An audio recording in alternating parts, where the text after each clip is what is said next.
दोस्तों, कैसे हैं आप सभी। आज के इस एपिसोड में आपका स्वागत है मन की बात भावना के साथ। तो आज हमारे इस वीक के आखिरी डे पे फ्राइडे को हम जो आपके लिए टॉपिक लेके आए हैं कि बाप बाहर से नारियल और अंदर से सॉफ्ट कैसे होता है। आज हम फादर के ऊपर बात करेंगे। कल हमने मदर के ऊपर बात करी थी। आज हम फादर और मदर दोनों की इकट्ठी बात करेंगे कि किस तरीके से एक बाप का अहम रोल होता है लाइफ के अंदर, घर के अंदर। और हम अक्सर ना हर वक्त अपनी माँ की बात ज़्यादा करते हैं। हम अपने फ्रेंड सर्कल में बैठते हैं तो हम उनकी बात करते हैं। हम कहीं पर जाते हैं तो हम अपनी मम्मी की बात करते हैं। हर वक्त ना मतलब एक माँ का जो प्यार होता है, माँ के साथ जो कनेक्शन होता है ना, हम उसकी बात ज़्यादा करते हैं और कहीं ना कहीं हम बाप की बात को कम करते हैं। और लड़कियां जो होती हैं ना, वो अपने बाप के बहुत करीब होती हैं, नज़दीक होती हैं। वो हर वक्त पापा पापा पापा करती होती हैं। और जब एक लड़की शादी के लायक होती है, शादी का सपना देखती है ना, वो बिल्कुल वैसा ही हस्बैंड चाहती होती है जिसमें उसको अपने बाप की छवि नजर आए। ऐसा होता है ना। अगर मैं गलत कह रही हूँ तो आप मेरे को कमेंट लिख के कह सकते हैं कि नहीं मैम ऐसा नहीं होता। नहीं, ऐसा ही होता है। एक बेटी अपने हस्बैंड के अंदर अपने बाप को देखती है कि बिल्कुल वैसे ही मुझे रानियों की तरह रखे, वैसे ही मुझे प्यार करे, और जैसे मेरे पापा मेरे को रखते हैं वैसे ही मेरा हस्बैंड मेरे को रखे। पर यहाँ एक चीज़ मैं करेक्ट करना चाहूँगी, बाप की जगह कोई नहीं ले सकता और हस्बैंड की जगह कोई नहीं ले सकता। बाप बाप ही होता है और हस्बैंड हस्बैंड होता है। हस्बैंड का प्यार अलग तरीके से होता है और एक वाइफ फादर का प्यार अपना एक अलग ही होता है। अब यहाँ देखो कि एक फादर नारियल की तरह कैसे होता है। वो अगर घर में बैठा है ना, उसकी जगह भी फिक्स होती है। उसका खाने पीने की प्लेट, चम्मच, गिलास, सब कुछ, ये पापा का गिलास है, ये पापा का चप्पल यहाँ रखी है, पापा के कपड़े रखे हैं। और अगर पापा के आने का टाइम होने वाला होता है ना, फटाफट घर का माहौल चेंज हो जाता है। जो मम्मी पूरा दिन मस्ती मार रही होती है, जैसे ही 7 बजने लगते हैं घर का माहौल बदल जाता है। पापा आने वाले, मैं तुम्हारी शिकायत लगा दूंगी, आज काम नहीं किया, ये बच्चे तुम लोग मुझे बहुत तंग करते हो, तुम्हारी आज पापा से पिटाई होने वाली है।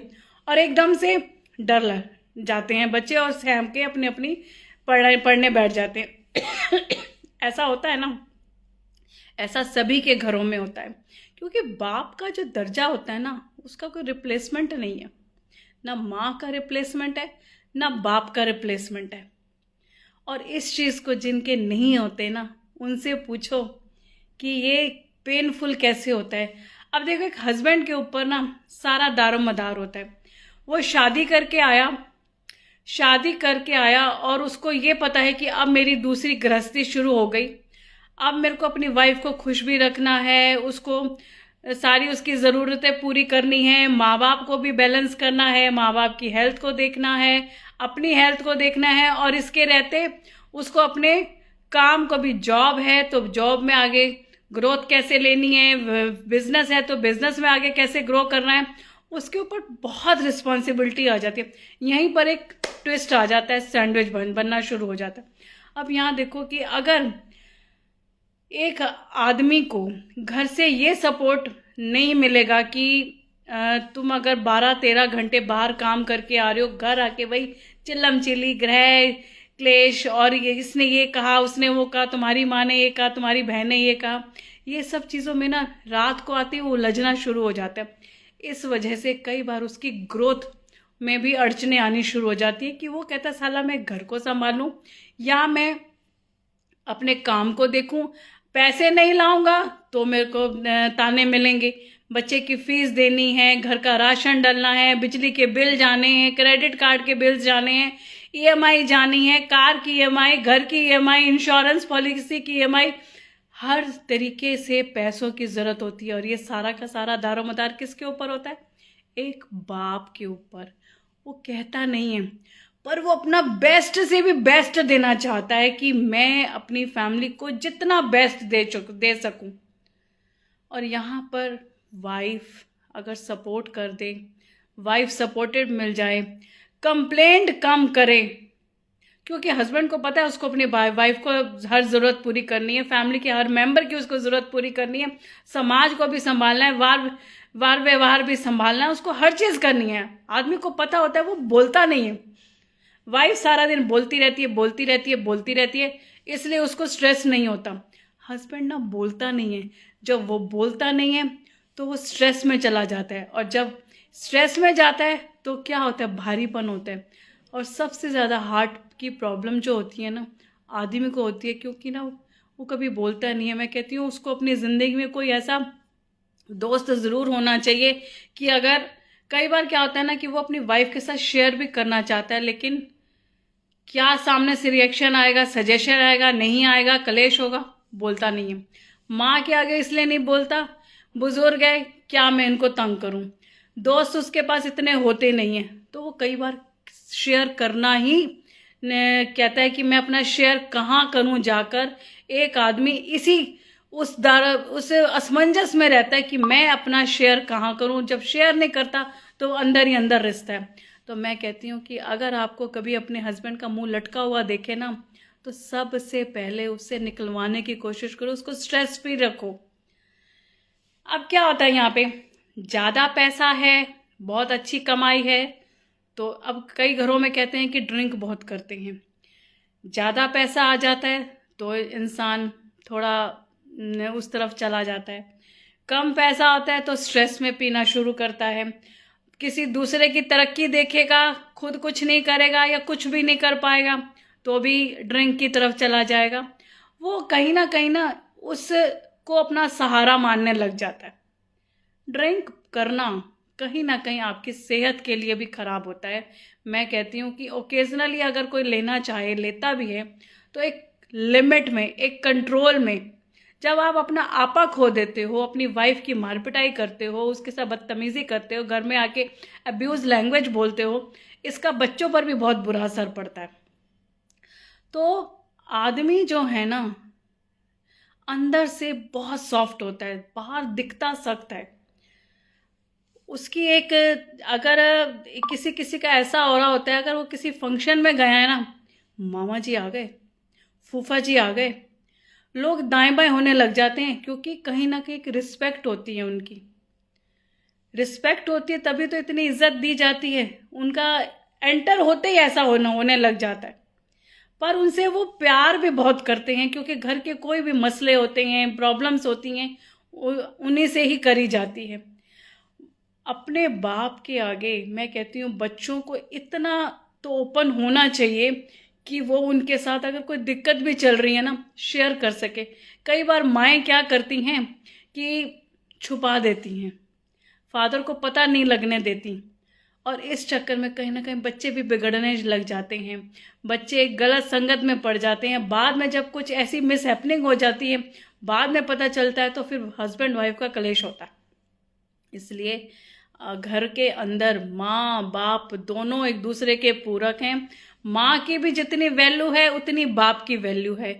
मैं अपने सेशंस में, अपनी काउंसलिंग में, मैं अपने वेबिनार में, सेमिनार के अंदर मैं फादर को ज़रूर बात करती हूँ, जो अक्सर लोग बाप की बात नहीं करते। बाप की बात करनी उतनी ज़रूरी है जितनी एक माँ की बात करी जाती है, क्योंकि दोनों एक दूसरे के पूरक हैं और दोनों ही अपनी गृहस्थी को साथ लेके चलते होते हैं। अब यहाँ पर आप देखो कि अगर घर के अंदर वाइफ जैसे आजकल वर्किंग है, अब वर्किंग वाइफ बाहर जा रही है, घर संभाल रही है, हस्बैंड भी बाहर जा रहा है, संभाल रहा है। अब कई बार कुछ घरों में क्या होता है कि जॉब तो कर रही है, मैं भी जॉब करता हूँ, छोड़ दे फिर तेरे से, अगर तेरे से ना घर संभलता है, ना तेरे से बच्चे संभलते हैं, ना उनकी एजुकेशन संभलती है, सिर्फ अपनी जॉब पर ही ध्यान है, बाहर की तेरे को रंगीनियाँ पसंद है। कई बार ऐसे भी शब्द सुनने मिल जाते हैं। अब आप ये देखो कि एक लेडी को कितना सफ़र करना पड़ता है इस लैंग्वेज से। मैं अब इसका यहाँ पे डिफरेंस कहाँ आता है, जब एक लेडी काम पर जाती है तो उसकी हर इंसान के अंदर ना, मेल हो फीमेल हो, उसके अंदर फीमेल और मेल एनर्जी होती है। फिजिकल से मैं यहाँ नहीं बात कर रही, मैं एनर्जी की यहाँ बात कर रही हूँ। आजकल लड़कियों की एनर्जी ना 90% मेल पे चली गई है, और जो हस्बैंड है उसकी डाउन, उसकी फीमेल एनर्जी एक्टिवेट हो जाती है। जब अब एक तरफ तो वो मेल एनर्जी ऑलरेडी एक घर में है, दूसरी फीमेल जो है वो भी उसकी मेल एनर्जी एक्टिवेट होगी, तो घर में 2 मेल हो जाते हैं। जब 2 मेल की एनर्जी एक्टिवेट हो जाए ना, तो वहाँ पर सिचुएशन सिर्फ ब्लास्ट ही करती है, उसको संभालना मुश्किल हो जाता है। इसलिए मैं यही कहूँगी कि लड़की अगर बाहर ऑफिस वगैरह संभाल रही है, जॉब कर रही है, तो वो अपनी मेल एनर्जी को सिर्फ 30% एक्टिवेट करे। 70% तो जो वो सौम्यता, समर्पण, करुणा, उसके बच्चों के प्रति प्यार, जो उसके घर की रिस्पॉन्सिबिलिटी है ना, वो उसको 70% ही एक्टिवेट रखे। क्यों? इससे क्या होगा ना, बैलेंस रहेगा, आपका बैलेंस बना रहता है। और हस्बैंड की जो 70% मेल एनर्जी है और उसके अंदर भी 30% फीमेल एनर्जी होती है, मैं कहती हूँ 5 दिन हस्बैंड जो है काम करे, और 2 दिन जो होते हैं ना, सैटरडे संडे, वो प्यार, समर्पण, करुणा, अपनी फैमिली के साथ घूमना फिरना, आउटिंग, ये सारी चीज़ें अपनी एक्टिवेट रखें। फिर देखो कि घर के अंदर कैसे नहीं आपकी खुशियाँ आएंगी, आपके घर के अंदर कैसे नहीं अबंडेंस चल के आएगी। तो मैं तो यही कहूँगी कि फादर का घर में होना, माँ का जितना होना इम्पॉर्टेंट है, उसी तरीके से कहीं ज़्यादा फादर का होना इम्पॉर्टेंट होता है। क्योंकि वो हमारा जो बाहर की दुनिया वो देखता है ना, जो बाहर के लोगों से अपने बच्चों को वो प्रोटेक्ट करता है ना, वो कोई नहीं कर सकता। कोई चाचा ताऊ आके, मौसा फूफा आके नहीं प्रोटेक्ट कर सकता। जो एक फादर अपने फैमिली को, अपने माँ बाप को, अपनी वाइफ को, अपने बच्चों को और खुद को प्रोटेक्ट करके चलता है, उसकी कोशिश सिर्फ बस यही होती है। 3 चीज़ें उसकी सारी ज़िंदगी की होती हैं कि एक, मैं अच्छा कमा लूँ, अपने बच्चों को अच्छा एजुकेशन दे लूँ, अपने माँ बाप की हेल्थ को ध्यान रख लूँ, और मैं अपने बुढ़ापे का, अपनी वाइफ का, अपने बुढ़ापे का अपना सिक्योरिटी कर लूँ। ये बस 3-4 चीज़ें ही उसकी ज़िंदगी की होती हैं। उसके आगे ग्रोथ तो जितनी वो कोई इंसान करना चाहे, चाहे 100 करोड़ तक कमाना चाहे, 1000 करोड़ तक कमाना चाहे, वो एक इंसान के ऊपर डिपेंड करता है, उसकी कैपेसिटी के ऊपर, उसकी कैपेबिलिटी के ऊपर, उसकी एजुकेशन के ऊपर, उसके तजुर्बे के ऊपर डिपेंड करता है कि वो आगे कितना ग्रो करना चाहता है। और ग्रोथ भी तभी होती है जब उसके घर में हार्मनी होती है। घर में हार्मनी होती है तो सबसे ज़्यादा जो काम में फुर्तीलापन होता है ना, एक जेंट्स के अंदर आता है। हमारे घरों में ये चीज़ें दिन पर दिन ख़त्म होती जा रही हैं। हमारे घर में दिन पर हर वक्त क्लेश, इसने ये कहा, उसने वो कहा, आज तेरी माँ ने ये कहा, आज तेरे घर में, मतलब कलेश ही कलेश। इन चीज़ों से फादर के ऊपर बहुत असर पड़ता है। सबसे ज़्यादा उसके मेंटल स्ट्रेस ज़्यादा है, मेंटल स्ट्रेस ज़्यादा है एक फादर के ऊपर। मैं यही कहूँगी कि घर में प्यार, मोहब्बत, समन्वय बना कर रखें, जिससे कि आने वाले टाइम में ये केसेस बढ़ेंगे। इन केसेस से अगर आपको आज अपने घर में काम नहीं किया गया, आज आपने अपने थॉट्स के ऊपर काम नहीं किया ना, कल को ये क्या ड्रास्टिक रूप लेकर चले जाएं आपको भी नहीं पता चलेगा। अपने होशो हवास में रहते अपने रिश्तों को, अपने घर को संभाल लो। क्योंकि कोविड में हम सब ने देखा है कि किस तरीके से घरों के घर, माँ बाप हैं तो बच्चे उजड़ गए, बच्चे हैं तो माँ बाप, कहीं के घरों में पूरा का पूरा सफाया। बताओ उस घर की क्या हालत है। जब किसी के घर से बाप जाता है ना, 100 बाप बनने की कोशिश करते हैं कि ऐसे कर लो, एजुकेशन के लिए ऐसे कर लो, शादी है तुम्हारे घर में, बच्चों की शादी फिक्स हो गई है। मतलब लोग आपकी मदद तो करने आएंगे, साथ में ऐसा एहसान दिखाएंगे, ऐसा एहसान दिखाएंगे कि मैं आपको बता नहीं सकती, कि जैसे तुम्हारे लिए पता नहीं कितना बड़ा काम कर रहे हैं। हेल्प परिवार में भाई बहन होते किस लिए? सुख दुख में खड़े होने के लिए। लेकिन मैं कहती हूँ कि अपने बच्चों को इतना कैपेबल बनाओ, अपने माँ बाप के साथ इतना शेयरिंग रखो कि जिससे कि घर के अंदर माहौल आपका पीसफुल रहे। जहाँ पीसफुल है ना, वहाँ अबंडेंस भी आती है, वहाँ ग्रोथ भी होती है, वहाँ सक्सेस भी होती है, वहाँ के बच्चे ग्रो भी करते हैं। तो अपने घर का माहौल संभाल कर रखो कि कल को कोई ऐसी चोट ना खानी पड़े। और अपने माँ बाप की कदर करो, अभी रहते कदर कर लो, क्योंकि बाद में कल को कुछ ऐसी दिक्कत उठानी पड़े। मैं नहीं चाहती कि इस चीज़ का सामना किसी भी परिवार को, संसार के किसी भी परिवार को, अगर बिफोर टाइम कुछ ऐसी मिस हैपनिंग देखनी पड़े। जितना घर में थॉट्स का माहौल अच्छा होगा, उतना आपके घरों में खुशियाँ चल के आएंगी। अब एक बाप होता है ना, वो कहता है कि किसी बच्चे का मन है कि, जैसे एजुकेशन की बात, यहाँ हम एजुकेशन की बात करते हैं। अब किसी बच्चे को बनना है इंजीनियर, बाप कहता है मैं डॉक्टर बनाना चाहता हूँ। अब यहाँ पर देखो, बच्चे की विश को अगर बाप ना थोपे और उसके साथ ढूंढना शुरू करे कि किस तरीके से इसको इंजीनियरिंग कराई जा सकती है, तो आप देखो कि बाप बेटे का कनेक्शन कैसे स्ट्रांग होने लग जाएगा, कैसे स्ट्रांग होने लग जाएगा। बाप बाहर जो दुनिया देखता है ना, उन सारी चीज़ों को, जब एक बच्चा, एक बेटी जब घर से बाहर निकलती है, वो किन किन चीज़ों का एक फादर को पता होता है कि उसका जूता अगर फटा है ना, तो वो फटे हुए जूते की गर्मी को ना अपने घर में लेकर नहीं आने देता, वो खुद ही सह जाता है। अगर उसके जेब में 500 रुपये पड़े हैं ना, और बच्चे ने कहा कि मुझे 600 की चीज़ चाहिए, तो वो 100 रुपये जैसे मर्जी अरेंज करे, 600 रुपये की चीज़ वो दिलाएगा ही दिलाएगा। और हम अपने माँ बाप की कदर नहीं करते। उनसे पूछो जिनके बाप नहीं, और जब उनके लिए शादी के डिसीज़न होने होते हैं तो वो फैमिली कैसे डिसाइड करती है, और जब उनके घर में कोई एजुकेशन का डिसीज़न होता है, करना होता है, तो वहाँ डिसीज़न कैसे लिए जाते हैं। हर कदम पे समाज में, हर कदम पे बाप की, माँ की अहमियत अपने आप होती है।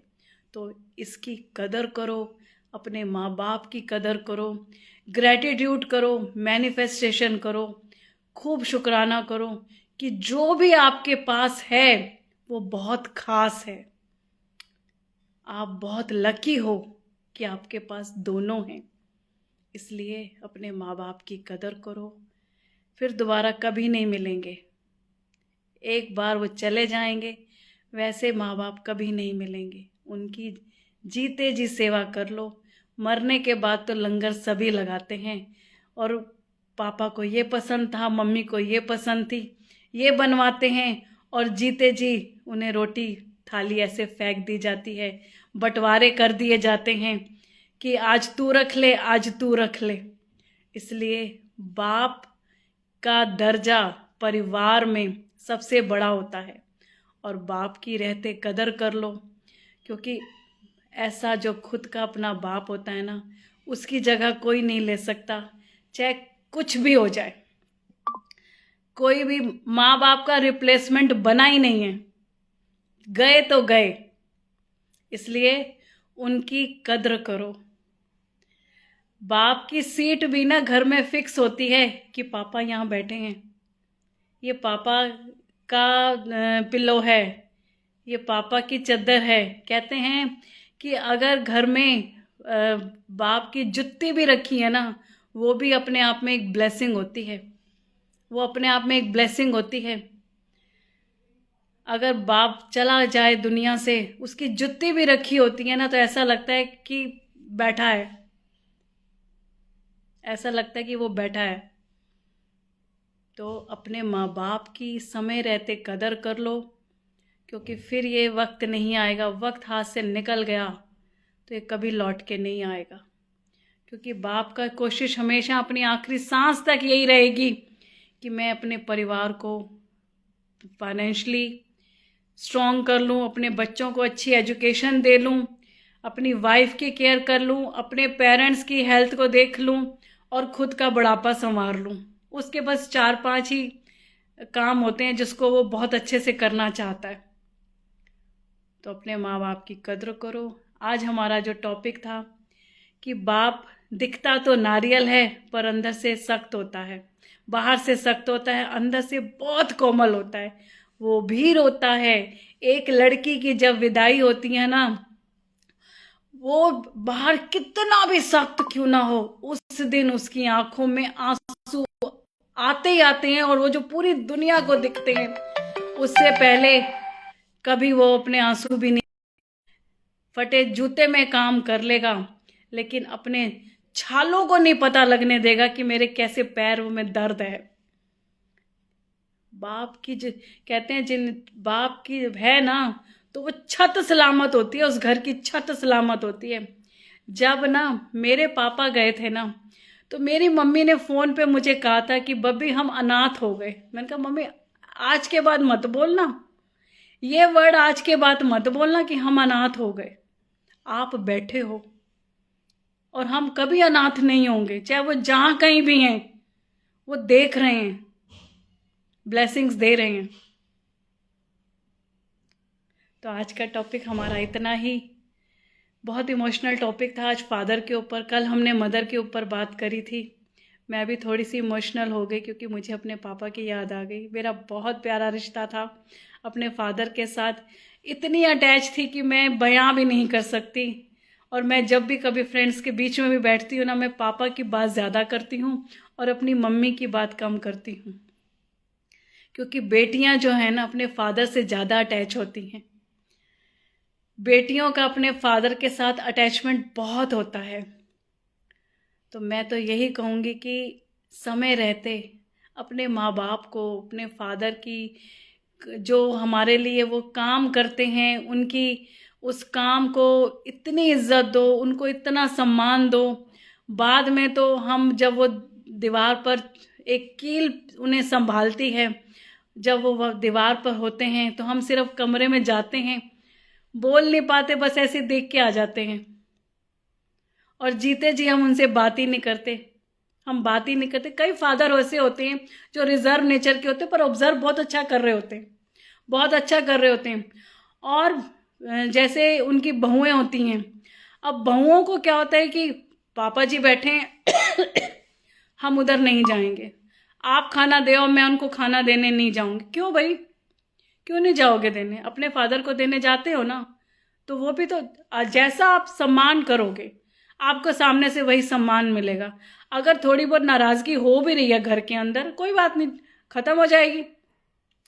जैसे हम क्या होता है कि एक लड़की अगर 20, 25, 26 साल अपने माँ बाप के घर बिताती है ना, उससे कहीं ज़्यादा 30, 35, 40 साल जब तक वो जिंदा रहती है अपने ससुराल में समय बिताती है। माँ बाप के घर में तो 25 साल तक, ज़्यादा से ज़्यादा 26 साल तक आपका होता है, उससे कई ट्रिपल टाइम्स आप अपने ससुराल में टाइम बिताते हो। तो वहाँ ज़्यादा आपका क्लोजनेस आ जाती है, वहाँ आपकी क्लोजनेस बहुत ज़्यादा आ जाती है। वहाँ पर आप ससुर के साथ भी निभाओगे, अपने हस्बैंड के साथ भी निभाओगे, अपने हर घर के हर बंदे के साथ निभाओगे। तो आज के लिए हमारा इतना ही, आज का इतना ही टॉपिक था। हम अब मंडे मिलेंगे मन की बात भावना के साथ, मंडे टू फ्राइडे 8 बजे। और हमारा मंडे को जो टॉपिक रहने वाला है दोस्ती के ऊपर, फ्रेंडशिप के ऊपर, कि दोस्ती फ्रेंडशिप हमारी लाइफ में क्या वैल्यू ऐड करती है, क्या वैल्यू रखती है। तो हम मंडे को बात करेंगे दोस्ती के ऊपर। और आज का जो मैंने आपके साथ फादर के ऊपर टॉपिक करा, अगर आपको कुछ भी इसमें अच्छी बात लगी, मैं जो आपको समझ में आई, तो आप कमेंट करके मेरे को बता सकते हैं, क्योंकि आपके कमेंट्स ना मुझे बूस्ट करते हैं, मेरे को ये कहते हैं कि भावना और मैं बताऊं, और क्योंकि आप लोगों के कमेंट्स आते हैं ना, मेरा और बात करने को मन करता है, मुझे बड़ा अच्छा लगता है। तो मिलते हैं मंडे को मन की बात भावना के साथ ठीक 8 बजे, नया टॉपिक, नए थॉट्स के साथ। फ्रेंडशिप के ऊपर हम बात करेंगे। Good night, thank you.